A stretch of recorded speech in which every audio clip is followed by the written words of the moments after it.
ছোট্ট ছেলে, যার পায়ে ছিল না দামি বুট, হাতে ছিল না কোনো সুযোগ, আর জীবনে ছিল না কোনো নিশ্চয়তা। পেটের দায়ে যে ছেলেটা মানুষের জুতো পালিশ করত, সেই ছেলেটাই একদিন নিজের পায়ের জাদুতে কাঁপিয়ে দিয়েছিল এই পুরো পৃথিবী। যার কাছে ফুটবল মানে ছিল টুকরো কাপড় ভরা একটা পুরনো মোজা। সেই ছেলেই একদিন ফুটবলকে তৈরি করেছিল শিল্প, আবেগ আর স্বাধীনতার ভাষা হিসেবে। মানুষ তাকে অপমান করেছিল, তার খেলার স্টাইলকে জঙ্গলি বলেছিল, এমনকি তার নামটা নিয়ে হাসাহাসি করেছিল। কিন্তু একদিন এই অপমানের নামটাই হয়ে যায় ইতিহাসের সবচেয়ে বড় পরিচয়, পেলে, the birth of A legend. বন্ধুরা, আজকের গল্প শুধু একজন ফুটবলারের গল্প নয়, এটা এমন একজন ছেলের গল্প যে দারিদ্র্যের ভেতর জন্ম নিয়েও স্বপ্ন দেখা বন্ধ করেনি। এটা এমন এক বাবার গল্প যার নিজের ভাঙা স্বপ্ন একদিন ছেলের চোখে নতুন করে বেঁচে উঠেছিল। আর এটা এমন এক স্টাইলের গল্প যাকে সবাই ভুলে যেতে চেয়েছিল, কিন্তু সেই স্টাইলই একদিন বিশ্বকাপ জিতিয়েছিল ব্রাজিল নামের অনেকের ভালোবাসার দেশটিকে।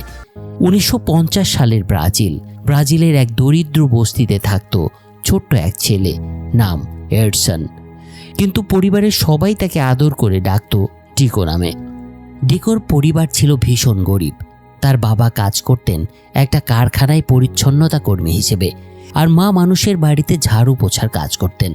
তাদের সংসারে 3 জন সন্তান, আর আয় এতটাই কম ছিল ছোট্ট ডিকোকেও কাজ করতে হতো তার মায়ের সঙ্গে, এবং অনেক সময় রাস্তায় বসে মানুষের জুতো পলিশ করতে হতে থাকে। কখনো কয়েকটা পয়সা পেত, আর কখনো কপালে জুটত শুধুই অপমান। কিন্তু এত কষ্টের মাঝেও তার চোখে ছিল একটা স্বপ্ন, ফুটবল খেলার স্বপ্ন। কাজ শেষ হলেই ডিকো ছুটে যেত তার বন্ধুদের কাছে, কিন্তু তাদের কাছে আসল ফুটবল ছিল না। পুরনো টুকরো কাপড় একটা মোজার ভেতরে গুজে সেটাকেই বল বানিয়ে খেলত ডিকো এবং তার বন্ধুরা। এই বল নিয়ে বস্তির ছাদে, গলিতে, খোলা জায়গায় চলত খেলা। তবে নিয়ম ছিল একটাই, বল যেন মাটিতে না পড়ে। তাই কখনো মাথা দিয়ে, কখনো বুক দিয়ে, কখনো আবার পা দিয়ে তারা বলটাকে বাতাসই ধরে রাখত। এই খেলায় ডিকো ছিল সবার চেয়ে আলাদা। সে কোনো কোচের কাছে শেখেনি খেলা, কোনো একাডেমিতে যায়নি, তবু বল যেন তার পায়ের সঙ্গে কথা বলতো। তার শরীরের মুভমেন্ট, পায়ের কাজ, বল কন্ট্রোল সব কিছুতেই ছিল এক অদ্ভুত ছন্দ। কিন্তু ডিকোর মা ফুটবল পছন্দ করতেন না, কারণ তিনি জানতেন ফুটবল দিয়ে পেট চলে না। তিনি চাইতেন ছেলে লেখাপড়া করুক, একটা নিরাপদ জীবন পাক। তাই ডিকো যখন নোংরা কাপড় নিয়ে ঘরে ফিরত, মা তখন তাকে বকাঝকা করতেন। কিন্তু ডিকোর ভেতরের আগুন এত সহজে নেভার ছিল না। একদিকে পুরো ব্রাজিল তখন ফুটবল নিয়ে পাগল, কারণ 1950 সালের বিশ্বকাপ ফাইনালে ব্রাজিলের মুখোমুখি হয়েছিল উরুগুয়ে। একটা রেস্টুরেন্টে মানুষ জড়ো হয়েছিল ম্যাচের ধারাভাষ্য শোনার জন্য। সে সময় টিভির চল তেমন না থাকায় রেডিওই ছিল খেলার আপডেট শোনার একমাত্র মাধ্যম, অন্তত ডিকোর মতো দরিদ্রদের কাছে। সেদিন সেখানে ডিকোর বাবাও ছিলেন, আর ডিকো ও তার বন্ধুরা উঠে পড়েছিল রেস্টুরেন্টের ছাদে ধারাভাষ্য শুনতে। সবাই বিশ্বাস করেছিল এবার ব্রাজিলই বিশ্বকাপ জিতবে, কারণ এই জয় শুধু একটা ম্যাচের জয় ছিল না, এটা ছিল পুরো একটা দেশের গর্বের ব্যাপার। কিন্তু ম্যাচ শেষ হওয়ার পর পুরো ব্রাজিলে নেমে আসে নিস্তব্ধতা, কারণ ব্রাজিল হেরে যায়। যে মানুষগুলো একটু আগেও আনন্দে চিৎকার করছিল, তারা হঠাৎ চুপ হয়ে যায়, কেউ কথা বলছিল না। ডিকো তখন তার বাবার দিকে তাকায়। সে দেখতে পায় তার বাবা কাঁদছেন। বাবাকে এভাবে ভেঙে পড়তে দেখে ছোট্ট ডিকোর বুকটা কেঁপে ওঠে। সে বাবার কাছে গিয়ে বলে, বাবা তুমি কেঁদো না, আমি একদিন ব্রাজিলের হয়ে বিশ্বকাপ জিতব। একটা ছোট্ট ছেলের মুখে এরকম একটা কথা শুনে বাবা কথাটাকে খুব একটা গুরুত্বই দেন না। তিনি শুধু বলেন, মায়ের কথা শোনো আর পড়াশোনায় মন দাও। কিন্তু ডিকোর কাছে সেই কথাটা ছিল শুধু সান্ত্বনা নয়, এটা ছিল একটা প্রতিজ্ঞা। একদিন বাবার চোখের জল মুছে দেওয়ার প্রতিজ্ঞা করেছিল ডিকো। পরদিন ডিকোর মা তাকে সঙ্গে নিয়ে একটা ধনী পরিবারে যায় কাজ করতে। সেখানে কাজ করতে করতে ডিকো জানতে পারে তার বাবা একসময় খুব ভালো ফুটবল খেলতেন, কিন্তু এক ম্যাচে গুরুতর চোট পাওয়ার কারণে তার ফুটবল ক্যারিয়ারটাই শেষ হয়ে যায়। তারপর কেউ তার পাশে দাঁড়ায়নি। স্বপ্ন ভেঙে যাওয়ার পর তাকে বেছে নিতে হয়েছিল কঠিন বাস্তবতা। এই কথাগুলো ডিকোর মনে গভীরভাবে আঘাত করেছিল সেদিন। সে বুঝতে পারে বাবার চোখের পানির পেছনে শুধু ব্রাজিলের হার ছিল না, ছিল নিজের হারিয়ে যাওয়া স্বপ্নের কষ্টটাও। এমন সময় সেই ধনী বাড়ির ছেলে ডিকোকে অপমান করতে শুরু করে। তারা ইচ্ছে করে মেঝেতে পানি ছিটিয়ে নোংরা করে দেয়, যেন ডিকো আর তার মাকে আবার পরিষ্কার করতে হয় সেগুলো। কিন্তু ডিকোর মা পুরো ঘটনা না জেনেই তাদের কাছে ক্ষমা চান, আর ডিকোর ভেতরটা জমে যায় অপমানের আগুনে। ছেলেগুলো চলে যাওয়ার পর ডিকো মেঝেতে পড়ে থাকা একটা প্যাম্পলেট দেখতে পায়, যেটা ছিল একটা ফুটবল টুর্নামেন্টের বিজ্ঞাপন। আর এটা দেখে ডিকোর চোখে আবার জ্বলে ওঠে একটা অদ্ভুত আলো। সে বন্ধুদের কাছে গিয়ে বলে, চলো আমরা টুর্নামেন্টে অংশ নেই। বস্তির বাচ্চারা সিদ্ধান্ত নেয় তারাও খেলবে। যদিও তাদের কাছে তখন জুতো নেই, জার্সি নেই, আসল বল তো নেই, তবুও তারা টুর্নামেন্টের আয়োজনের সিদ্ধান্ত নেয়। এই সিদ্ধান্তের পর সেই বাচ্চারা পুরনো বিছানার চাদর ছিঁড়ে নিজেদের জন্য জার্সি বানায় আর তৈরি হয় একটা দল, এবং সেটার নাম দেওয়া হয় শোলেস ওয়ান্স, মানে যাদের জুতো নেই। কিন্তু টুর্নামেন্টে ধনী ছেলেদেরও একটা দল ছিল। তাদের গায়ের সুন্দর জার্সি, পায়ে দামি বুট আর মনে চরম আত্মবিশ্বাস। তারা ডিকোদের দিকে হাসাহাসি করে, জুতা ছাড়া খেলতে এসেছে, এরা আবার ফুটবল খেলবে। এরকম নানা অপমান ডিকোদের সহ্য করতে হয়। তাই ডিকোরা ভাবে জুতো না থাকলে কেউ তাদের সিরিয়াসলি নেবেই না। তাই জুতোর ব্যবস্থা করার জন্য তারা একদিন চীনা বাদামের বস্তা চুরি করে বাজারে বিক্রি করতে যায়। কিন্তু সেখানেও তাদের সামনে এসে দাঁড়ায় সেই ধনী ছেলেরা। তারা আবার ডিকোকে অপমান করতে থাকে, আর এবার তারা তাকে একটা নামে খ্যাপাতে শুরু করে, পেলে। ডিকো এই পেলে নামটা ঘৃণা করত, কারণ তখন এই নাম ছিল তার কাছে অপমানের মতো। তাই রাগে ডিকো একটা ছেলেকে চড় মেরে বসে এবং তারপর শুরু হয় মারামারি। সেদিন বাড়ি ফিরে আসার পরেও বিষয়টা নিয়ে ঝামেলা রয়েই যায়। ডিকোর মা মনে করেছিলেন হয়তো স্কুলের শিক্ষক ডিকোকে মেরেছে, কিন্তু ডিকোর বাবা সব বুঝতে পারছেন।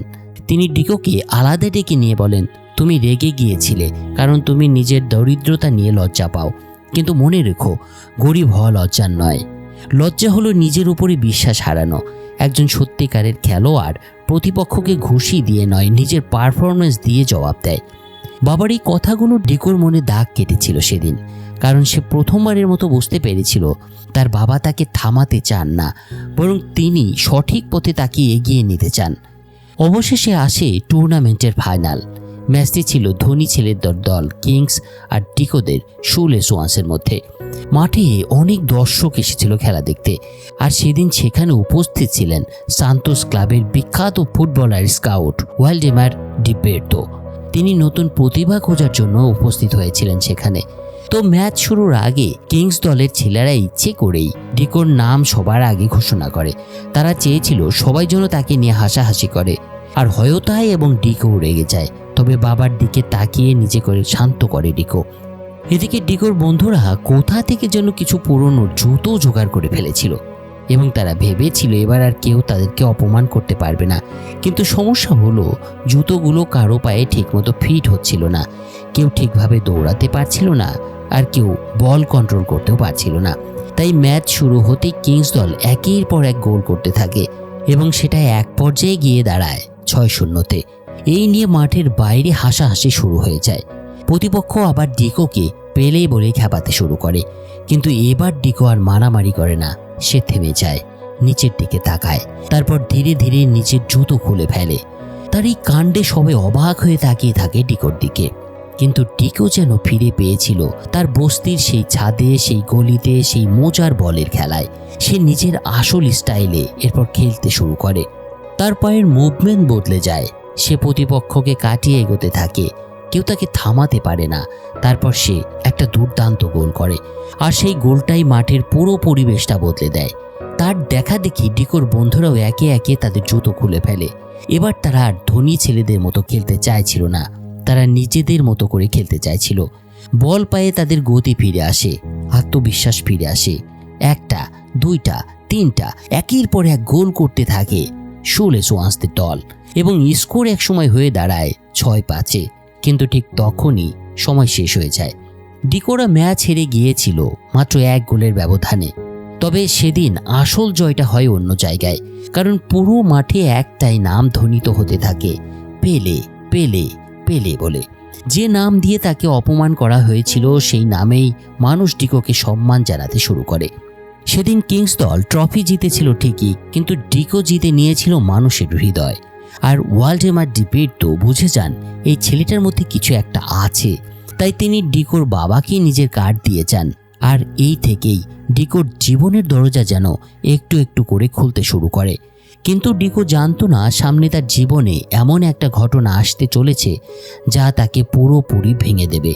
একটা দুর্ঘটনা, একটা মৃত্যু আর একটা অপরাধবোধ, যার কারণে তাকে সিদ্ধান্ত নিতে হয় সে আর কখনো ফুটবল খেলবে না। আর এখান থেকেই পেলের জীবনের সবচেয়ে কঠিন অধ্যায়টারও শুরু হয় বলা যায়।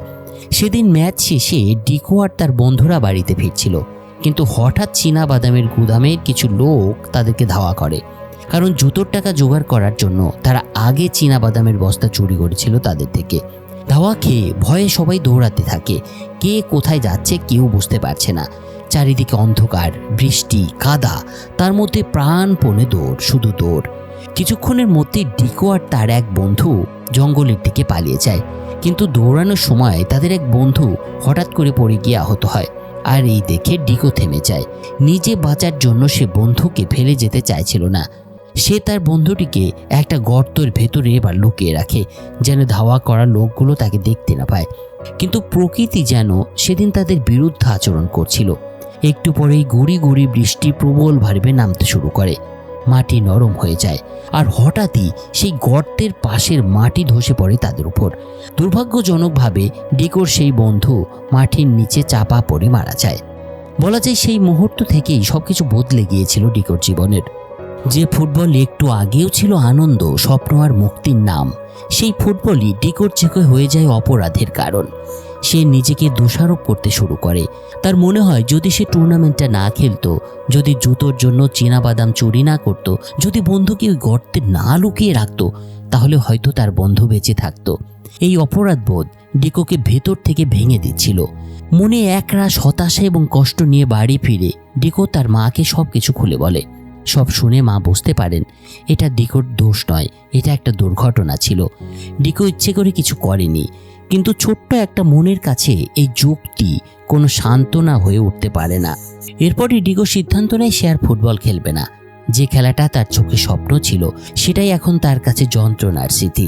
এখন থেকে সে শুধু পড়াশোনা করবে, মায়ের কথা শুনবে, ফুটবল থেকে একেবারে দূরে থাকবে সে। কিন্তু ডিকোর বাবা বুঝতে পেরেছিলেন ছেলে বাইরে থেকে যত চুপচাপ থাকুক না কেন, ভেতরে ভেতরে সে ভীষণ ভেঙে পড়েছে। একদিন তাই তিনি ডিকোকে নিজের সঙ্গে হাসপাতালে নিয়ে যান। সেখানে তিনি পরিচ্ছন্নতা কর্মীর কাজ করতেন। হাসপাতালে কাজ ছিল খুবই কঠিন। টয়লেট পরিষ্কার করা, মেঝে মোছা, নোংরা পরিষ্কার করা, প্রতিটি কাজেই ছিল ক্লান্তি আর অপমানের গন্ধ। ডিকো বাবাকে সেদিন চুপচাপ কাজ করতে দেখেন। বাবা কোনো অভিযোগ করেন না, কোনো লজ্জা দেখান না তার সন্তানের কাছে, শুধু নিজের দায়িত্ব পালন করে যান। কাজ শেষে বাবা ডিকোর সঙ্গে কথা বলেন। তিনি জানান ছোটবেলায় তিনিও ফুটবল খেলতেন।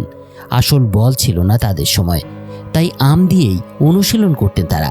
কিন্তু বল না থাকলেও তাদের মধ্যে যেটা ছিল সেটা হলো স্বপ্ন। সুযোগ না থাকলেও ছিল ভালোবাসা। তারপর বাবা ডিকোকে ফুটবলের কিছু কৌশল শেখাতে শুরু করেন। প্রথমে বাবার প্রশিক্ষণে ডিকো আগ্রহ দেখাচ্ছিল না, কারণ সে তখনও তার বন্ধুর মৃত্যুর স্মৃতি থেকে বের হতে পারেনি। বস্তির অন্য বাচ্চারা যখন ফুটবল খেলতো তখন ডিকো দূর থেকেও সেগুলো না দেখার ভান করত। কিন্তু বাবা তাকে জোর করেননি, তিনি শুধু পাশে থাকছিলেন তার। কারণ কখনো কখনো একজন মানুষকে ফিরিয়ে আনতে হলে বড় বড় কথা লাগে না, লাগে ধৈর্য, ভালোবাসা আর নীরব একটা সমর্থন। এভাবে ধীরে ধীরে ডিকো বাবার সঙ্গে সময় কাটাতে শুরু করে। বাবা তাকে শেখান কিভাবে শরীরের ভারসাম্য রাখতে হয়, কিভাবে প্রতিপক্ষকে ভুল পথে নিতে হয়, কিভাবে বলকে নিজের শরীরের অংশ বানিয়ে ফেলতে হয়। বাবার এই অনুপ্রেরণা এবং প্রশিক্ষণের পর ডিকো আবার বল ছোঁয়া শুরু করে। প্রথমে দ্বিধা ছিল তার মধ্যে, তারপর ধীরে ধীরে পুরনো ছন্দ ফিরতে থাকে সে, আর চোখে আবার সেই আলোর দেখা যায় ডিকোর মধ্যে। দিন যায়, মাস যায়, বছরও কেটে যায়।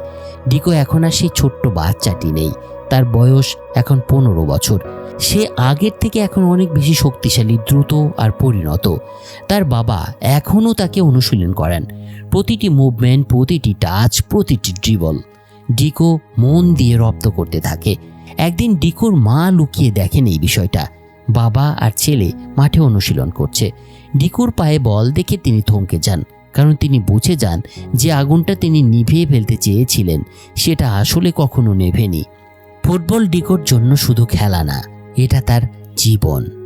মা বুঝতে পারেন ছেলেকে আটকে রাখলে হয়তো সে নিরাপদে থাকবে, কিন্তু কখনো পূর্ণতা পাবে না সে। তাই তিনি এমন একটা সিদ্ধান্ত নিয়েছিলেন যা ডিকোর জীবনটাই বদলে দিয়েছিল। তিনি সেই স্কাউটস ওয়ালডেমার দি ব্রিটোকে খবর দেন, যে মানুষটি কয়েক বছর আগে ডিকোর খেলা দেখে মুগ্ধ হয়েছিলেন। তিনি আবার ডিকোর বাড়িতে আসেন। ডিকো যখন বাড়িতে ফিরে আসে তখন সে দেখতে পায় ওয়ালডেমার বসে আছেন তাদের ঘরে, আর তাকে দেখে সে অবাক হয়ে যায়। ওয়ালডেমার ডিকোকে দেখে বলে সান্তোস ফুটবল একাডেমিতে যোগ দেওয়ার সুযোগ তার কাছে আছে। কথাটা শুনে ডিকো যেন বিশ্বাসই করতে পারছিল না। যে ছেলে একসময় মোজার বল দিয়ে খেলতো, যে ছেলে মানুষের জুতো পলিশ করত, সেই ছেলের সামনে এখন সত্যিকারের ফুটবল একাডেমির দরজা খুলে যাচ্ছে।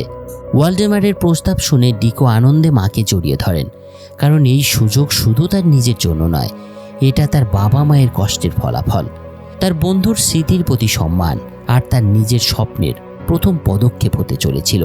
এরপর ডিকো ওয়ালডেমারের সঙ্গে সান্তোসে চলে যায়।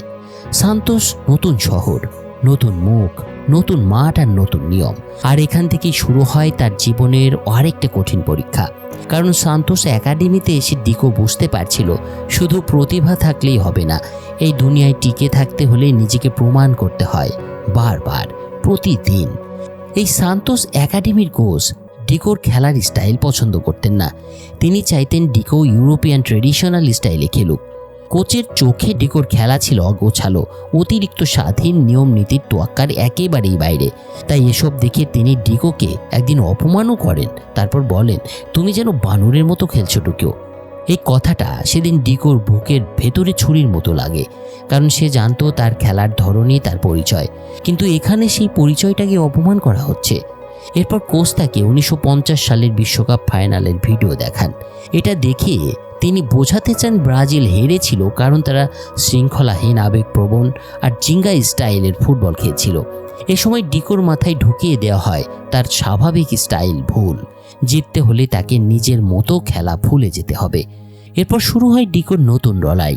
সে ট্রেডিশনাল স্টাইল খেলার চেষ্টা করে, রাত পর্যন্ত অনুশীলন করে, কোচের নির্দেশ মানার চেষ্টা করেছে। কিন্তু ডিকো যতই চেষ্টা করুক তার খেলা ততই সাধারণ মানের হয়ে যাচ্ছিল। যে ডিকো মাঠে নামলেই সবাইকে মুগ্ধ করত, সে এখন প্র্যাকটিস ম্যাচে একটাও গোল করতে পারছিল না। আর এসব ওয়ালডেমার দূর থেকে দেখছিলেন। তিনি বুঝতে পারছিলেন ছেলেটার পায়ে সমস্যা নেই, সমস্যা তৈরি হচ্ছে তার মনে। আসলে সত্যি সেটাই হয়েছিল। ডিকো ধীরে ধীরে আত্মবিশ্বাস হারাতে শুরু করেছিল। রাতে সে একা কাঁদত। তার মনে হতো হয়তো সে সত্যিই এখানকে থাকার যোগ্য নয়, হয়তো অন্য ছেলেরা তার চেয়ে ভালো, হয়তো তার স্বপ্ন এখানেই শেষ। এসব নানা রকম চিন্তা করার পর এক রাতে সে নিজের ব্যাগ গুছিয়ে ফেলে এবং চুপচাপ একাডেমি থেকে বেরিয়ে রেল স্টেশনের দিকে হাঁটতে থাকে। আসলে সে বাড়ি ফিরে যেতে চাইছিল, কারণ তার মনে হচ্ছিল যদি ফুটবল না হয়, যদি পড়াশোনাও না হয়, তাহলে তার ভবিষ্যৎ হবে বাবার মতো টয়লেট পরিষ্কার করা। ঠিক তখনই ওয়ালডেমার তাকে দেখে ফেলেন। তিনি ডিকোকে জিজ্ঞাসা করেন, তুমি কোথায় যাচ্ছ? ডিকো ভেঙে পড়ে বলে, কোচ আমার খেলার ধরন পছন্দ করেন না, অন্য ছেলেরা আমার চেয়ে ভালো, আমার সিলেক্ট হওয়া অসম্ভব, আমি ব্যর্থ হলে আমার জীবন আমার বাবার মতো হয়ে যাবে, তাই আমি আমার পথ ধরেছি একটা নতুন কিছু খোঁজার জন্য। তার সব কথাগুলো ওয়ালডেমার শান্তভাবে শোনেন। এরপর তিনি ডিকোকে এমন একটা কথা বলেন যা তার জীবনের মোড়টাই ঘুরিয়ে দিয়েছিল। তিনি বলেন, তোমার খেলার ধরনের নাম আছে একটা, আর তার নাম হচ্ছে জিঙ্গা। ডিকো অবাক হয়ে যায় ওয়ালডেমারের কথায়। এরপর ওয়ালডেমার তাকে বোঝান, জিঙ্গা শুধু ফুটবলের স্টাইল নয়, এটা ব্রাজিলের ইতিহাস, স্বাধীনতার প্রতীক, মানুষের আত্মার প্রকাশ। দাসত্বের সময় মানুষ নিজেদের রক্ষা করত, নিজেদের স্বাধীনতা অনুভব করত শরীরের ছন্দে, মুভমেন্টে আর কৌশল ব্যবহার করে। আর সেখান থেকেই জন্ম নিয়েছিল জিঙ্গা। জিঙ্গা মানে শুধু ড্রিবল নয়, জিঙ্গা মানে নিজের পরিচয় না লুকানো, জিঙ্গা মানে ভয়কে ছন্দের বদলে দেয়া, জিঙ্গা মানে বাধা নিয়মের বাইরে গিয়ে নিজের মতো করে বেঁচে থাকা। কিন্তু 1950 সালের ব্রাজিল বিশ্বকাপে হারার পর এই জিঙ্গাকেই সবাই দোষ দিতে শুরু করে। মানুষ ভাবতে থাকে এই স্টাইলই ব্রাজিলকে হারিয়েছে। তাই ব্রাজিলের খেলোয়াড়রাও নিজের ঐতিহ্য থেকে দূরে যেতে শুরু করেছিল। এরপর ওয়ালডেমার মনে কষ্ট নিয়ে বলেন, জিঙ্গা আমাদের পূর্বপুরুষদের ঐতিহ্য, কিন্তু আজ ব্রাজিলের মানুষই সেটাকে ভুলে যাচ্ছে। এরপর তিনি ডিকোর চোখের দিকে তাকিয়ে বলেন, তোমার জিঙ্গা খুবই শক্তিশালী, তুমি চাইলে সবাইকে দেখিয়ে দিতে পারো এই স্টাইল কতটা অসাধারণ, আর না চাইলে কাপুরুষের মতো বাড়ি ফিরে যেতে পারো, কেউ তোমাকে আটকাবে না। কথাগুলো ছিল ডিকোর কাছে খুবই কঠিন, কিন্তু ডিকোর দরকারও ছিল এরকম একটা ধাক্কার। তাই সে বুঝতে পারে এতদিনে সে অন্যদের মতো হতে গিয়ে নিজের আসল শক্তিটাই হারিয়ে ফেলেছিল। যে স্টাইল দিয়ে সে বস্তির ছাদে বেড়ে উঠেছে, যে স্টাইল দিয়ে সে অপমানকে সম্মানে বদলে দিয়েছে, সেই স্টাইলই তার আসল পরিচয়। পরদিন ডিকো আবার মাঠে নামে। প্রথমে সবকিছু ঠিক আগের মতোই চলছিল। সে একটা পাস মিস করে, ডিকোর দলের খেলোয়াড়দের সঙ্গে ধাক্কা খায়, আর কোচ বিরক্ত হয়ে তার দিকে তাকিয়ে থাকে। ঠিক তখনই ডিকোর চোখ পড়ে ওয়ালডেমারের দিকে, আর তার মনে পড়ে যায় বাবার শেখানো মুভমেন্ট, মনে পড়ে যায় বস্তির ছাদে খেলার দিনেরগুলোর কথা, আরও মনে পড়ে অপমান, প্রতিজ্ঞা আর জিঙ্গার গল্প। আর তারপর ডিকো সিদ্ধান্ত নেয় আজ সে অন্য কারো মতো খেলবে না, আজ সে নিজের মতো করে খেলবে। এরপর সে বলটাকে পায়ে নিয়ে শরীরের ছন্দে বদলে ফেলে। প্রতিপক্ষ বুঝতেই পারে না সে ডান দিকে যাবে না বাঁ দিকে। এক মুহূর্তেই সে সবাইকে কাটিয়ে এগিয়ে যায়, তারপর বলটিকে বাতাসে তুলে একটা অসাধারণ গোল করে বসে। তার এই গোলটায় মাঠ পুরো নিস্তব্ধ হয়ে যায়। কোচ তাকে শেষ পর্যন্ত ডেকে পাঠান। ডিকো ভাবে এবার হয়তো তার কপালে রয়েছে আবার ভকাঝকা, তাই সে মাথা নিচু করে ক্ষমা চাইতে যায় কোচের কাছে। কিন্তু কোচ অবাক হয়ে তাকে বলেন, এটা আবার করো তো। কোচের কথায় ডিকো যেন নতুন জীবন পায়। এরপর সে আবার খেলে। এইবার আর কোনো দ্বিধা নেই, কোনো লজ্জা নেই, নেই কোনো ভয়। সে একের পর এক গোল করতে থাকে। সেই ম্যাচে সে টানা 4টি গোল করেছিল। তার খেলা দেখে সবাই মুগ্ধ হয়ে যায়। পরদিন পত্রিকায় তার নাম ছাপা হয়। একাডেমির ভেতরে তার পরিচিতি বাড়তে থাকে। আর ধীরে ধীরে ডিকো জুনিয়র টিমে প্রমোশন পেয়ে যায়। জুনিয়র টিমেই সে একইভাবে সবাইকে মুগ্ধ করে। তার খেলা শুধু স্কোর বোর্ডই বদলে দিত না, মাঠের পরিবেশটা বদলে ফেলত। এরপর একদিন আসে সবচেয়ে বড় খবরটা। মাত্র 15 বছর বয়সে তাকে সান্তোসের প্রফেশনাল টিমে নেওয়া হয়েছে। ডিকোর জীবনের স্বপ্ন যেন ধীরে ধীরে বাস্তবে রূপ নিতে শুরু করেছিল। কিন্তু এই উত্থানই তাকে নিয়ে যাবে আরও বড় মঞ্চে। আর সেই মঞ্চে তাকে শুধু প্রতিপক্ষের বিরুদ্ধে নয়, লড়তে হবে নিজের ভয়, নিজের চোট, নিজের পরিচয় আর পুরো দেশের সন্দেহের বিরুদ্ধে। কারণ তার সামনে অপেক্ষা করছিল জাতীয় দল, বিশ্বকাপ আর পেলের জীবনের সবচেয়ে বড় পরীক্ষা। মাত্র 15 বছর বয়সে সান্তোসের প্রফেশনাল টিমে জায়গা পাওয়া ডিকোর জীবনে ছিল স্বপ্নের মতো একটা মুহূর্ত। যে ছেলে একসময় রাস্তায় বসে মানুষের জুতো পলিশ করত, যে ছেলে কাপড়ে ভরা মোজা নিয়ে ফুটবল খেলত, সে এখন সত্যিকারের স্টেডিয়াম, সত্যিকারের দর্শকের সামনে পেশাদার ফুটবল খেলছে। আর অবাক করা বিষয় হলো, সে শুধু খেলছিল না, সে মানুষকে মুগ্ধও করছিল। তার পায়ের কাজ, ড্রিবল, শরীরের ছন্দ, গোল করার কৌশল, সব কিছুতেই ছিল একটা আলাদা জাদু। মাঠে নামলেই দর্শকরা বুঝে যেত এই ছেলেটার পায়ে কিছু একটা আছে। এভাবে ধীরে ধীরে ডিকোর নাম চারদিকে ছড়িয়ে পড়তে শুরু করে। সংবাদপত্রে তার ছবি ছাপা হয়, মানুষ তার খেলা নিয়ে কথা বলতে শুরু করে। আর যে নামটা একসময় তাকে অপমান করার জন্য ব্যবহার করা হতো, সেই নামটাই এখন মানুষের মুখে প্রশংসা হয়ে ফিরে আসে, পেলে। একদিন পেলে নিজের পরিবারের সঙ্গে দেখা করতে বাড়িতে আসেন। বাড়িতে ফিরে তার চোখে মুখে ছিল আনন্দ, কিন্তু বুকের ভেতরে একটা অদ্ভুত আবেগ কাজ করছিল। কারণ সে জানতো এই সাফল্যের পেছনে সবচেয়ে বড় অবদানটা তার বাবার। যে বাবা নিজের স্বপ্ন ভেঙে যাওয়ার পর ছেলের স্বপ্নকে বাঁচিয়ে রেখেছিলেন, যে বাবা দারিদ্র্যকে লজ্জা নয় শক্তি হিসেবে দেখাতে শুরু করেছিলেন, শিখিয়েছিলেন, যে বাবা তাকে শিখিয়েছিলেন প্রতিপক্ষকে জবাব দিতে হয় পায়ের পারফরমেন্স দিয়ে, হাতের খুশি দিয়ে নয়। পেলে সেদিন বাবার জন্য একটা রেডিও নিয়ে এসেছিল, কারণ তার বাবা ফুটবলের ধারাভাষ্য শুনতে খুব ভালোবাসতেন। 1950 সালের সেই বিশ্বকাপের ফাইনালের স্মৃতি এখনও বাবার মনে তরতাজা। সেদিন ব্রাজিল হেরেছিল, বাবা কেঁদেছিলেন, আর ছোট্ট ডিকো প্রতিজ্ঞা করেছিল একদিন সে ব্রাজিলের হয়ে বিশ্বকাপ জিতবে। তাই রেডিওটি হাতে পেয়ে বাবা ভীষণ খুশি হন। কিন্তু পরদিন সেই রেডিও থেকে এমন একটা খবর আসে যা পুরো পরিবারকে স্তব্ধ করে দিয়েছিল। জাতীয় দলের খেলোয়াড়দের নাম ঘোষণা করা হচ্ছিল, সবাই মনোযোগ দিয়ে শুনছিল। হঠাৎই ঘোষকের কণ্ঠে শোনা যায় 16 বছর বয়সী এডসন আরান্তেস দো নাসিমেন্তো, অর্থাৎ ডিকোর কথা। ব্রাজিল জাতীয় দলে সুযোগ পেয়েছেন ডিকো। এই খবর শুনে পেলের বাবা আনন্দে যেন নিজেকে আর ধরে রাখতে পারছিলেন না। তার মায়ের চোখেও জল চলে এসেছিল, কারণ এটা শুধু একটা সিলেকশন ছিল না ডিকোর জন্য, এটা ছিল তাদের বছরের পর বছর কষ্ট, অপমান, দারিদ্র্য আর স্বপ্নের প্রথম বড় স্বীকৃতি। এরপর এক আবেগঘন মুহূর্তে বাবা পেলের সঙ্গে নিজের অতীতের কথা বলেন। তিনি জানান তিনিও একসময় জিঙ্গা স্টাইলে ফুটবল খেলতেন। তার স্বপ্ন ছিল বড় খেলোয়াড় হওয়ার, কিন্তু এক ম্যাচে তিনি ভয় পেয়ে যান। সেই দ্বিধার কারণেই তিনি মারাত্মকভাবে চোট পান, আর সেখানেই ফুটবল ক্যারিয়ারটাও শেষ হয়ে যায়। এরপর বাবা পেলেকে বলেন, জিঙ্গা স্টাইলে সন্দেহের কোনো জায়গা নেই। তুমি যদি নিজের পায়ের উপরে বিশ্বাস না রাখো, তাহলে তোমার শরীরও তোমার কথা শুনবে না। এরপর বাবা একটা টি শার্ট বের করেন, আর টি শার্টে লেখা ছিল পেলে। যে নামটা একসময় ডিকোর কাছে অপমান ছিল, সেই নামে সম্বলিত একটা জার্সি বাবা সেটাকে শক্তির প্রতীক হিসেবে বানিয়েছেন। এরপর তিনি বলেন, মানুষ যখন তোমাকে ছোট করতে চাইবে ডিকো, যখন তোমার স্টাইলকে অপমান করবে, তখন এই নামটা মনে রাখবে। পেলে তোমার দুর্বলতা নয়, পেলে তোমার ভেতরের শক্তি। সেদিন বলা বাবার সেই কথাগুলো পেলের মনের গভীরে গেঁথে গিয়েছিল। এরপর পেলে জাতীয় দলের ক্যাম্পে যোগ দেয়। এটা ছিল তার জীবনের নতুন একটা অধ্যায়। এখানে সবকিছু আরও বড়, আরও কঠিন, আরও প্রতিযোগিতামূলক। দেশের সেরা খেলোয়াড়রা একসঙ্গে অনুশীলন করছে, সবার চোখে একটাই লক্ষ্য, বিশ্বকাপ। দলের অনেক খেলোয়াড় পেলের সঙ্গে বন্ধুত্ব সুলভ আচরণ করলেও সবাই তাকে সহজভাবে নিত না। আর এদের মধ্যে ছিল জোসে আলতাফেনি নামে আর এক প্রতিভাবান খেলোয়াড়। সে আগে থেকেই আত্মবিশ্বাসী, অভিজ্ঞ এবং ট্র্যাডিশনাল ইউরোপিয়ান স্টাইলে খেলতে অভ্যস্ত ছিল। তাই জোসের চোখে পেলে ছিল বস্তি থেকে উঠে আসা একটা কাঁচা ছেলে, যার খেলার ধরন খুব বেশি স্বাধীন, খুব বেশি ব্রাজিলিয়ান, আর তার ভাষায় এটা খুব বেশি অসভ্য। জোসে নিজেই ইতালিয়ান ব্যাকগ্রাউন্ড নিয়ে গল্প করত। সে মনে করত ইউরোপিয়ান ফুটবলই আসল ফুটবল।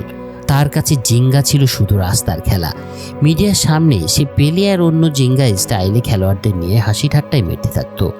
এরপর একদিন সাংবাদিকরা প্রশ্ন করতে শুরু করে, ব্রাজিল কি আবারও জিঙ্গা স্টাইলে ফুটবল খেলবে? 1950 সালের ভুল কি আবারও রিক্যাপ হবে? এই স্টাইল কি আন্তর্জাতিক ফুটবলের জন্য যথেষ্ট? প্রশ্নগুলো শুধু পেলের উপরে নয়, পুরো দলের উপরে সেদিন চাপ তৈরি করেছিল। কারণ 1950 সালের সেই হার এখনও ব্রাজিলিয়ানদের বুকে ক্ষতর মতো ছিল। সেই হারকে সবাই মনে করত জাতীয় লজ্জা, আর অনেকে বিশ্বাস করত সেই লজ্জার কারণ ছিল ব্রাজিলের নিজস্ব জিঙ্গা স্টাইল। জাতীয় দলের কোচও এটাই ভাবতেন। তাই তিনি ঘোষণা দেন, দল ইউরোপিয়ান স্টাইলে ফুটবল খেলবে। কোনো অতিরিক্ত ড্রিবল নয়, কোনো রাস্তার ছন্দ নয়, কোনো চিঙ্গা ফিঙ্গা কিচ্ছু নয়। কোচের মতে ব্রাজিলকে এবার শৃঙ্খলিত ফুটবল খেলতে হবে। তাই একদিন তিনি অনুশীলনে পেলেকে কঠিনভাবে বলেন, আমি ব্রাজিলের প্রেসিডেন্টকে কথা দিয়েছি, আমরা আর কখনো জিঙ্গা স্টাইলে খেলবো না। সান্তোসে এটা তোমার জন্য কাজ করেছে, কিন্তু আন্তর্জাতিক ফুটবলে এটা নাও চলতে পারে। কোচের চোখে জিঙ্গা ছিল দুর্বলতা, কিন্তু পেলের কাছে জিঙ্গা ছিল তার পরিচয়। তবুও সে কোচের কথা মানার চেষ্টা করে, কারণ এটা জাতীয় দল, সে বুঝতো। আর এখানে নিজের ইচ্ছা মতো সব কিছু চলে না। তাই পেলে ট্র্যাডিশনাল স্টাইলে অনুসরণ করতে শুরু করে। কিন্তু আবারও সেই একই সমস্যা দেখা দেয় তার মধ্যে। যে ছেলে জিঙ্গা স্টাইলে মাঠে জাদু দেখাতে পারে, সে নিয়মের খাঁচায় বন্দী হয়ে সাধারণ হয়ে যায়। তার পাস ঠিকমতো হচ্ছিল না, ড্রিবলটাও হারিয়ে যাচ্ছিল, আর গোলের সামনে দাঁড়িয়েও সে দ্বিধায় পড়ে যাচ্ছিল। এদিকে জোসে সুযোগ বুঝে নিজেকে আরও এগিয়ে নিয়ে যেতে থাকে। সে দ্রুত, শক্তিশালী এবং কোচের পছন্দের স্টাইলে খেলতে পারে। কোচও তাদের দুজনের মধ্যে একজনকে বেছে নিতে চাইছিলেন। একদিন প্র্যাকটিস ম্যাচে পেলে আর জোসের মধ্যে সরাসরি প্রতিযোগিতা শুরু হয়। জোসে ট্র্যাডিশনাল স্টাইলে দ্রুত খেলছিল, তার মুভমেন্ট ছিল হিসেবে।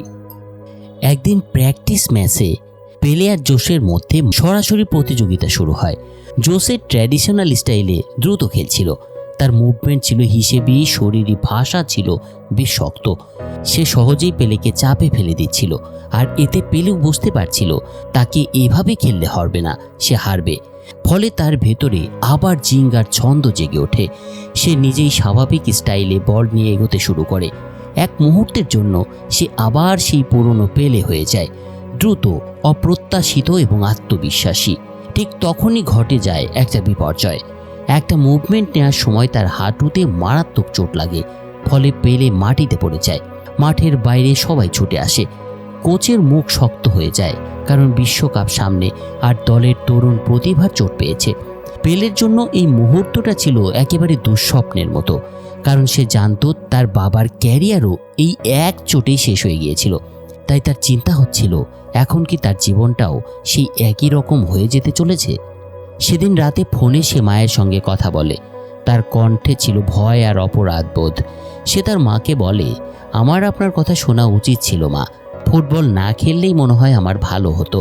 এ সময় তার মনে হচ্ছিল যদি সে ব্যর্থ হয়ে যায় তাহলে হয়তো তার ভবিষ্যৎও তার বাবার মতো কঠিন বাস্তবতায় আটকে যাবে, হয়তো তাকে আবার দারিদ্র্যের জীবনেই ফিরে যেতে হবে। কিন্তু মা তাকে দোষ দেন না, বরং তিনি বলেন, এটা শুধু তোমার সিদ্ধান্ত ছিল না, এটা আমাদের সবার সিদ্ধান্ত ছিল। তুমি একা নও পেলে, আমরা সবাই তোমার পাশে আছি। মায়ের এই কথায় পেলে কিছুটা সাহস পায়, কিন্তু শারীরিক অবস্থা তখনও তার একেবারেই অনিশ্চিত ছিল। ডাক্তার পরীক্ষা করে জানায় তার হাঁটুর অবস্থাও খুব একটা ভালো নয়, সে পুরো সিজন খেলতে পারবে না। কিন্তু সমস্যাটা হলো তখন বিশ্বকাপের দল পরিবর্তন করারও সময়ও প্রায় শেষ। তাই পেলে দলে থাকলেও তার খেলা নিয়ে ছিল বড় সংশয়। এদিকে রেডিওতে খবর প্রচার হতে থাকে ব্রাজিলের খেলোয়াড়রা এখনও তাদের ভুল থেকে শিক্ষা নেয়নি, জিঙ্গা স্টাইলের কারণে আবার একজন খেলোয়াড় আহত হয়েছে তাদের।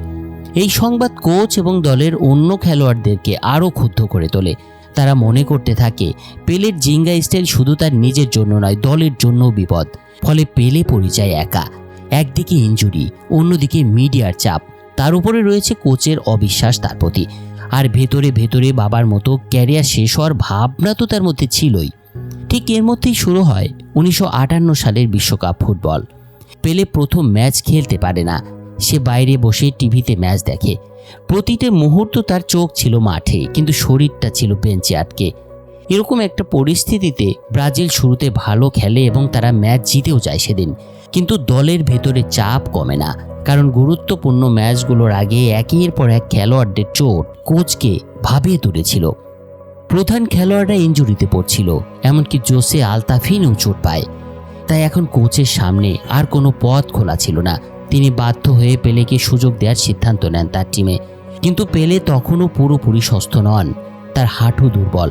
ডাক্তার তাকে সতর্ক করে দেয়, জিঙ্গা স্টাইলে তুমি খেলো না, হাঁটুতে চাপ পড়লে অবস্থা তোমার আরও খারাপ হতে পারে।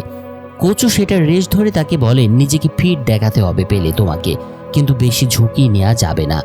কিন্তু পেলে জানতো এই সুযোগ তার জীবনের মোড় ঘুরিয়ে দিতে পারে।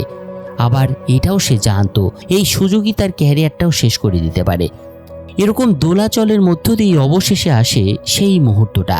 বিশ্বকাপের মঞ্চে প্রথমবারের মতো মাঠে নামেন পেলে। বাড়িতে টিভির সামনে বসে তার বাবা সেই দৃশ্য দেখছিলেন। তার চোখে ছিল গর্ব, বুকের ভেতরে ছিল একটা অদ্ভুত আবেগ। যে ছেলে একদিন বাবাকে বলেছিল আমি ব্রাজিলের হয়ে বিশ্বকাপ জিতব, সেই ছেলেই আজ সত্যিই ব্রাজিলের জার্সি পরে বিশ্বকাপের মাঠে দাঁড়িয়েছে। কিন্তু মাঠে নামার পর পেলে বুঝতে পারে বিশ্বকাপের চাপ একাডেমি বা ফুটবল ক্লাবের চাপের মতো নয়। স্টেডিয়াম ভর্তি দর্শক, প্রতিপক্ষের শক্তি, সাংবাদিকের কথা, কোচের নির্দেশ এবং হাঁটুর ব্যথা সব মিলিয়ে তার ভেতরে আবারও দ্বিধা জন্মাতে শুরু করে। দর্শকদের কেউ কেউ তখনও তাকে নিয়ে হাসাহাসি করছিল। কারো চোখে পেলের জিঙ্গা স্টাইলটা ছিল ঝুঁকিপূর্ণ, আর কারো চোখে পেলে ছিল শুধুমাত্র অতিরিক্ত প্রচার হয় একটা সাধারণ মানের কিশোর। হাঁটু পুরোপুরি ঠিক না থাকায় পেলে স্বাভাবিকভাবে খেলতেও পারছিল না সেদিন। সহজ কিছু পাস মিস করে সে, বল কন্ট্রোলও ভুলে যায়। আর কোচ এসব দিকে চিন্তিত হয়ে তাকিয়ে থাকেন অসহায়ের মতো। কিন্তু এই দুর্বলতার মাঝেও ব্রাজিল লড়াই চালিয়ে যায়। দলের অন্য খেলোয়াড়রা গোল করে, আর শেষ পর্যন্ত ব্রাজিল ম্যাচটা জিতে নিয়ে ফাইনালে পৌঁছায়। বাইরে দুনিয়ার চোখে ব্রাজিল তখন এগিয়ে যাচ্ছিল, কিন্তু পেলের ভেতরে তখন একটাই প্রশ্ন, আমি কি সত্যিই এই দলের জন্য যথেষ্ট? আমি কি নিজের স্টাইল ছাড়া কিছুই নয়? আর যদি নিজের স্টাইলে খেলি তাহলে কি আমার হাঁটুটা আবার ভেঙে পড়বে? এই দ্বিধাদ্বন্দ্ব নিয়েই পেলে পৌঁছে যায় সেমিফাইনালে। সেখানে তাদের প্রতিপক্ষ ছিল ফ্রান্স, আর ফ্রান্স ছিল খুবই শক্তিশালী, সংগঠিত এবং আত্মবিশ্বাসী একটা টিম। ম্যাচ শুরু হতেই তারা পেলের উপরে প্রচণ্ড চাপ সৃষ্টি করে। ফ্রান্সের খেলোয়াড়রা খুব সহজেই পেলের কাছ থেকে বল কেড়ে নিতে থাকে। পেলে ট্র্যাডিশনাল স্টাইলে খেলার চেষ্টা করছিল, কিন্তু তাতে তার সেই জাদু ছিল না। সে যেন নিজের ছায়া হয়ে দাঁড়িয়েছিল মাঠে। প্রথমার্ধে ফ্রান্স গোল করে এগিয়ে যায়। বিরতির সময় ড্রেসিং রুমে নেমে আসে চাপা হতাশা। পেলে আহত খেলোয়াড়ের দিকে অসহায়ভাবে তাকায়। তার মনে হয় সে দলকে সাহায্য করতে পারছে না। তার জায়গায় অন্য কেউ থাকলে হয়তো ভালো করত। সে এক কোণে চুপচাপ বসে জোসে আলতাফিনের কাছে যায়। এরপর পেলে তাকে বলে, আমি তোমার মতো খেলতে পারি না। তোমার পা যদি ঠিক থাকে তাহলে তুমি আমার জায়গায় খেলতে পারো। তার এই কথার মধ্যে ছিল অসহায়তা, একজন কিশোরের ভেঙে পড়া আত্মবিশ্বাস। কিন্তু জোসে এবার আগের মতো অহংকার দেখায় না তার প্রতি। সে শান্তভাবে পেলেকে বলে, সমস্যা আমার পায়ে নয়, আমার মনে। আমি সারা জীবন নিজেকে ইউরোপিয়ান ভাবতে চেয়েছি, নিজের ব্রাজিলিয়ান পরিচয়কে লুকাতে চেয়েছি। আমি আমার সত্তা ভুলে গিয়েছি, কিন্তু সত্যিটা হলো আমার জন্ম তো ব্রাজিলেই, আমি তো ব্রাজিলিয়ান। পেলে চুপ করে জোসের কথা শুনতে থাকে। এরপর জোসে বলে, আর ব্রাজিলের সবচেয়ে সুন্দর জিনিস হলো জিঙ্গা স্টাইল। আজ আমাদের সেটাই দরকার, তোমার সেটা আছে পেলে। এই কথাগুলো পেলের ভেতরে সেদিন নতুন আলো জ্বালিয়ে দিয়েছিল। যে মানুষটা এতদিন তার প্রতিদ্বন্দ্বী ছিল, সেই মানুষটাই আজ তাকে নিজের পরিচয়টা মনে করিয়ে দিল। পেলে বুঝতে পারে সে যদি অন্য কারো মতো খেলতে চায় এবার, তাহলে সে কখনোই সেরা হতে পারবে না। তাকে নিজের মতো করে খেলতে হবে, কারণ তার শক্তি তার ভেতরেই রয়েছে। এরপরই দ্বিতীয়ার্ধ শুরু হয় সেমিফাইনালের। পেলে মাঠে দাঁড়ায়, কিন্তু এবার তার চোখে সেই আগের ভয়টা ছিল না। সে আর কোচের কঠোর নিয়মের কথা ভাবে না, ডাক্তারের সতর্কতা নিয়েও থেমে থাকে না সে। পেলে শুধু নিজের ভেতরে ছন্দ গুনতে শুরু করেছিল। আর ঠিকই এবার তার বল পায়ে আসে।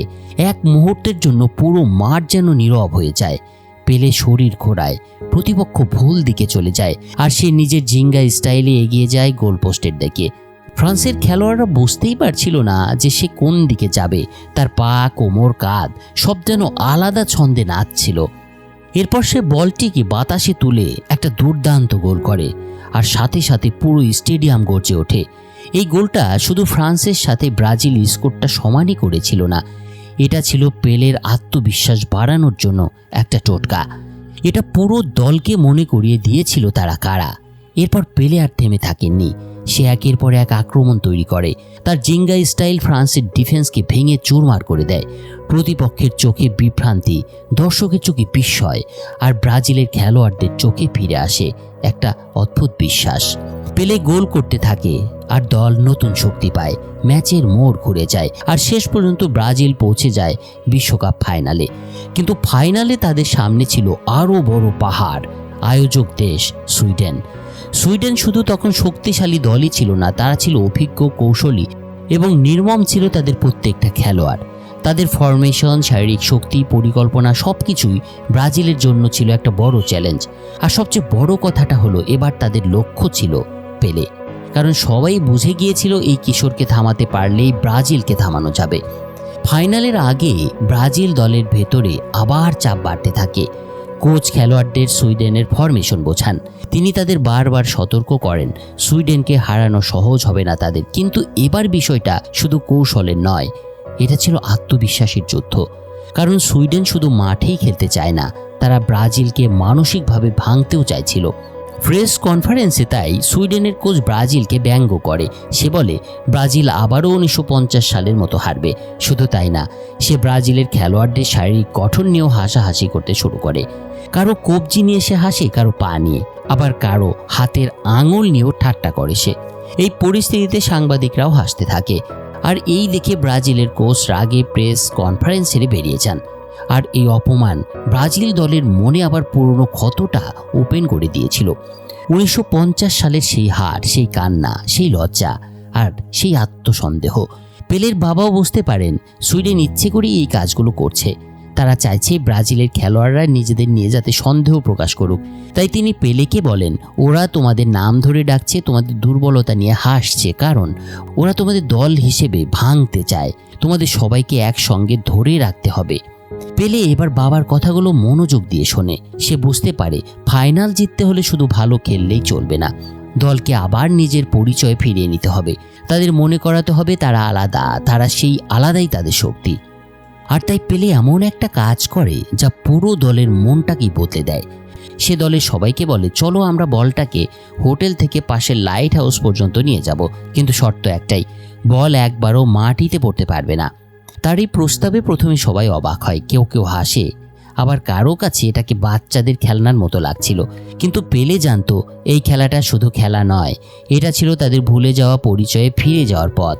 কারণ ছোটবেলার বস্তির স্বাদে কাপড় ভরা মোজার বল নিয়ে ঠিক এমনভাবেই তারা খেলতো। বলটাকে মাটিতে পড়তে না দেয়া, শরীরের ছন্দে বলকে ধরে রাখা, একে অপরের সঙ্গে তাল মিলিয়ে চলা, এই তো জিঙ্গার আসল সৌন্দর্য।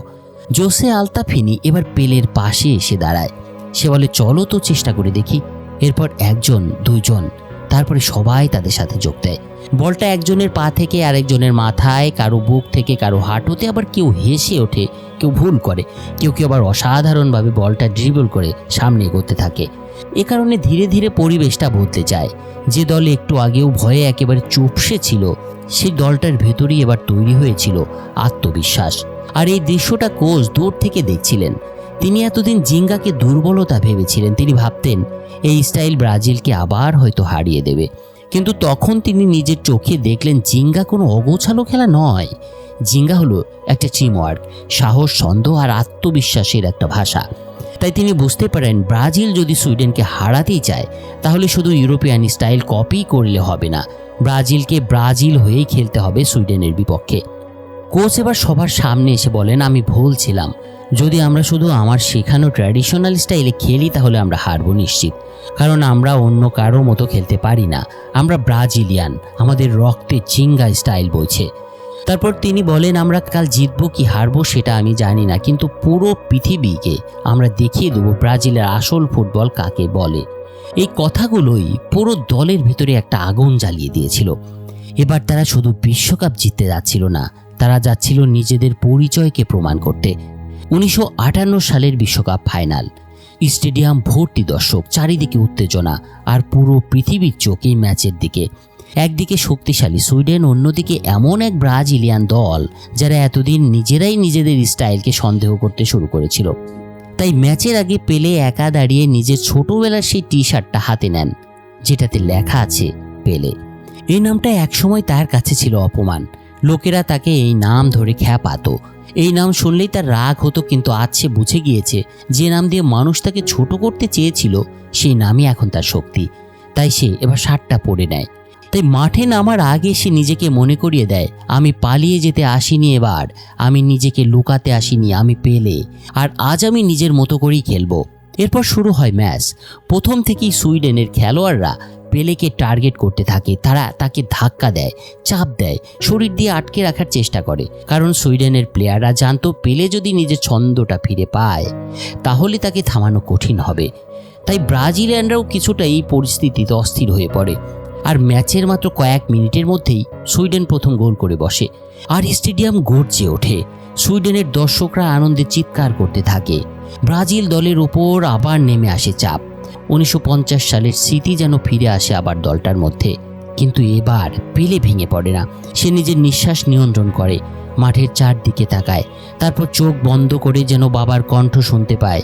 পেলে জিঙ্গাই সন্দেহের কোনো জায়গা নেই। পেলে এবার নিজেকে শান্ত করে। তারপর শুরু হয় আসল খেলা। সে বল পায়ে নিয়ে নিজের ছন্দে নাড়তে শুরু করে। কাঁধ একদিকে, পা আরেক দিকে। প্রতিপক্ষ ভাবে সে বাঁ দিকে যাবে, কিন্তু সে চলে যায় ডান দিকে। কেউ ভাবে সে পাস দেবে, কিন্তু সে বলটাকে নিজের নিয়ন্ত্রণে রেখে সামনে এগিয়ে যায়। সুইডেনের ফিল্ডাররা এই অবস্থা দেখে বিভ্রান্ত হয়ে পড়ে। তারপরে এক দুর্দান্ত আক্রমণ করে ব্রাজিল এবং একটা গোল করে বসে। গোলের পর ব্রাজিল দলের নতুন আলো দেখা পায়। তারা বুঝতে পারে সুইডেন অজেয় নয়, তাদের হারানো সম্ভব। এরপর ব্রাজিলের খেলোয়াড়রা একে একে নিজেদের ভয় ভুলে যায়। তারা শুধু কোচের আঁকা ফরমেশন মেনে খেলছিল না, তারা নিজেদের শরীর, ছন্দ, অনুভূতি আর বিশ্বাস দিয়ে খেলতে শুরু করে। জিঙ্গা মাঠে ফিরে আসে আবার। বল এক পা থেকে আর এক পায়ে যায়। ড্রিবল, পাস, মুভমেন্ট সব কিছুতেই তৈরি হয় এক অসাধারণত্ব সমন্বয়। তারা যেন চোখের ইশারায় একে অপরকে বুঝতে পারছিল। সুইডেনের খেলোয়াড়রা চেষ্টা করেও ব্রাজিলকে থামাতে পারছিল না। তারপর আসে পেলের একটা ঐতিহাসিক মুহূর্ত। বল আসে তার কাছে, সামনে প্রতিপক্ষ, চারদিক থেকে চাপ, কিন্তু পেলে থামে না। সে বলটাকে এমনভাবে নিয়ন্ত্রণ করে যেন বল তার পায়ের সঙ্গে বাঁধা। এক মুহূর্তেই সে প্রতিপক্ষকে কাটায়, তারপর বলটাকে বাতাসে তুলে শরীরটা ঘুরিয়ে অসাধারণ একটা দক্ষতায় গোল করে বসে সে। আর এতে স্টেডিয়াম পুরো স্তব্ধ। তারপর বিস্ফোরণের মতো চিৎকার। এই গোল শুধু একটা গোল ছিল না, এটা ছিল ফুটবলের ইতিহাসে একটা নতুন ভাষার জন্ম। এটা ছিল দারিদ্র্যের জবাব, অপমানের জবাব, সন্দেহের জবাব, আর সেই বাবার চোখের পানির জবাব যিনি 8 বছর আগে ব্রাজিলের হাট দেখে কেঁদেছিলেন। টিভির সামনে বসে পেলের বাবাও এই দৃশ্য দেখছিল। তার চোখে জল টলমল করছিল, কিন্তু এবার সেই জল কষ্টের নয়, এবার সেই জল ছিল গর্বের। তার ছেলে শুধু মাঠে খেলছে না, তার ছেলে তার ভাঙা স্বপ্নকে নতুন করে বাঁচিয়ে তুলেছে। ম্যাচ এগিয়ে যায়, ব্রাজিল একের পর এক আক্রমণ চালায়। দলের সবাই যেন জিঙ্গার ছন্দে এক হয়ে গিয়েছিল সেদিন। প্রতিটি পাসে সাহস, প্রতিটি ড্রিবলে আত্মবিশ্বাস, আর প্রতিটি গোলের চেষ্টায় নিজেদের পরিচয়ে একটা গর্ব ফুটে উঠছিল। শেষ পর্যন্ত ব্রাজিল সুইডেনের বিপক্ষে 1958 সালের বিশ্বকাপে 5-2 ব্যবধানে জয়লাভ করে বিশ্বকাপ জিতে নেয়। আর এতে পুরো ব্রাজিল আনন্দে ফেটে পড়ে। রাস্তায় নেমে আসে মানুষ। এদের কেউ কাঁদছিল, কেউ নাচছিল, কেউ একে অপরকে জড়িয়ে ধরছিল। কারণ এটা শুধু তাদের কাছে বিশ্বকাপ জয়ই ছিল না, এটা ছিল একটা জাতির আত্মবিশ্বাস ফিরে পাওয়ার মুহূর্ত। আর সেই জয়ের কেন্দ্রে ছিল 17 বছরের একটা কিশোর, পেলে। এরপর পেলের যাত্রা আর থামেনি। তিনি শুধু 1958 সালের বিশ্বকাপে জিতে থেমে থাকেননি। পরবর্তীতে 1962 এবং 1970 সালের ব্রাজিলের হয়ে বিশ্বকাপ জেতেন পেলে। আর পেলে হয়ে ওঠেন তারপর থেকে ফুটবল ইতিহাসের একমাত্র খেলোয়াড় যিনি 3টি বিশ্বকাপ জিতেছেন।